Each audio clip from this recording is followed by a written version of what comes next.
Later that evening, someone returns to the bridge. They move fast, hood up, face swallowed by shadow. They look like they're searching for something.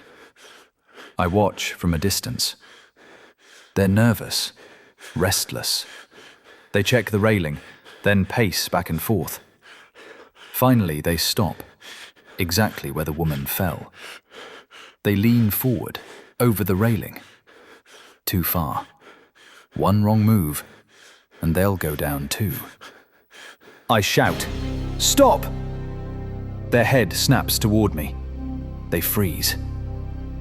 "You don't want to end up like that poor woman who fell from this bridge." The wind off the Thames cuts between us, icy, and for a single second, it feels like the bridge itself is holding its breath.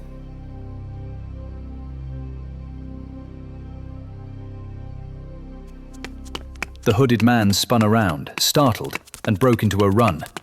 I went after him immediately, determined to stop him. But someone got there first. James. He was at the opposite end of the bridge. He had seen everything and tried to cross the road to cut him off, but the traffic had forced him to slow down. For a moment, I froze. I couldn't understand why he was there. "James, what are you doing here?" He didn't answer. He stood still, breath short, eyes locked on the hooded man. The man tried to break free. He struggled, but together we stopped him, lifting him by the arms, locking him in place. I stared into his eyes. By then, the truth was obvious. "You know, at first, I thought it was an accident."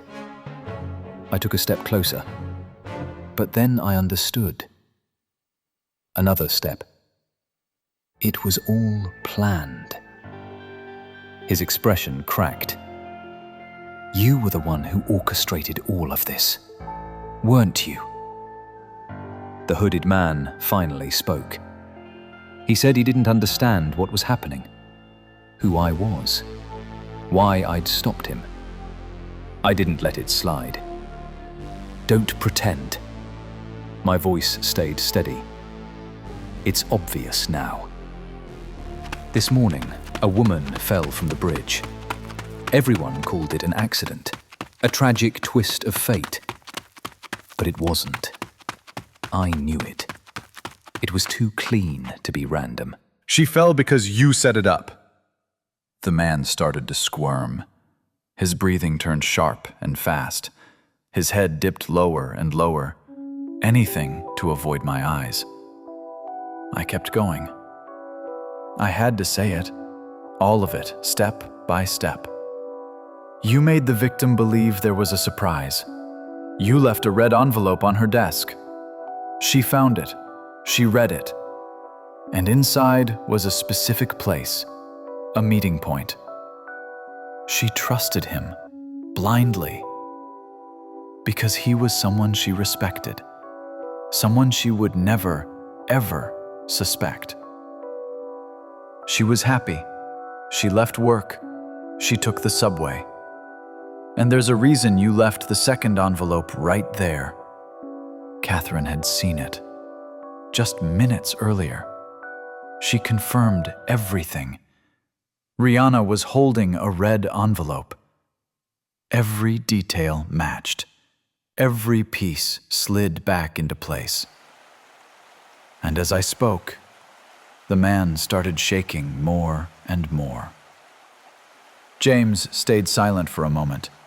Then he asked quietly, "Wait, if she really had an envelope in her hand, where did it go?" She had put them inside her bag. I imagined Rianna down there, the bag still across her shoulder, her swimming, struggling, trying to surface, but never letting go of that damned envelope. "The envelopes fell with her," I said quietly. She never let them go. The coworker who saw her leave the office earlier hadn't noticed anything. He hadn't seen the envelope. Only Catherine had. Because the envelope was under the subway seat. She had just opened it. When she reached the bridge, she no longer had it in her hand. She had put it back into her bag. And that explains everything. On the second envelope, it said she had to go to Wedmeder Bridge to find the next one. She believed it. She went there. And she really did find the second envelope. Behind me, a voice. But didn't she receive a phone call? The colleague said he saw her leave work happy after a call. I turned. It was Keller. Surprised. Confused. Yes, she did receive a call, I said. But it wasn't from the killer. I'm certain it was a friend. Or maybe her mother. I believe that during that call she said she was happy. That the man she loved was preparing a surprise for her. And I believe something else, too. I'm convinced she thought that the man she loved, more than anything, was about to ask her to marry him. Because the killer is you, Janny. The victim's boyfriend. He pulled back his hood, still insisting. That's not true. I told her I had a surprise, but not this. I don't understand why you're accusing me. I didn't do anything. I nodded slowly. And you're right. Behind me, Keller stepped in immediately. But it's strange, isn't it? A surprise that important. Asking a woman to marry you. And you show up wearing a tracksuit. Janny fell silent, caught off guard, as if no one had ever dared to say it out loud before. I spoke again. It's true, and I would have gotten there anyway. I took a step closer to him. You planned everything, every single detail. But there was one thing you didn't expect. Was there? I pointed to the exact spot at his feet. You pushed your girlfriend using the envelopes, and her love for you. You lured her here, to this precise point on the bridge. Because right here, I lowered my gaze. There was another envelope, on the ground, fixed in place with tape. I lifted my foot. Underneath it, the tape was still there, the strip he'd forgotten, the evidence he tried to erase, but not completely.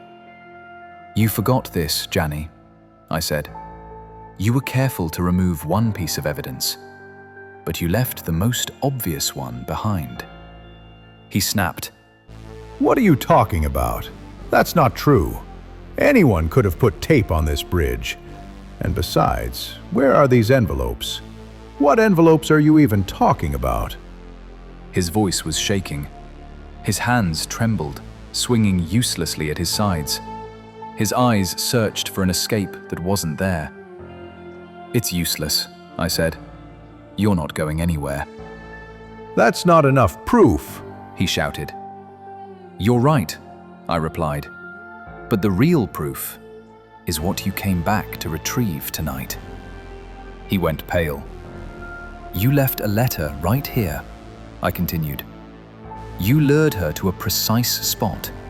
You wrote that she would find the other envelope only by looking over the other side of the parapet. I took a step toward him. When I touched the railing, my hands were greasy. At first, I didn't understand, but then I realized it wasn't water. It wasn't rain.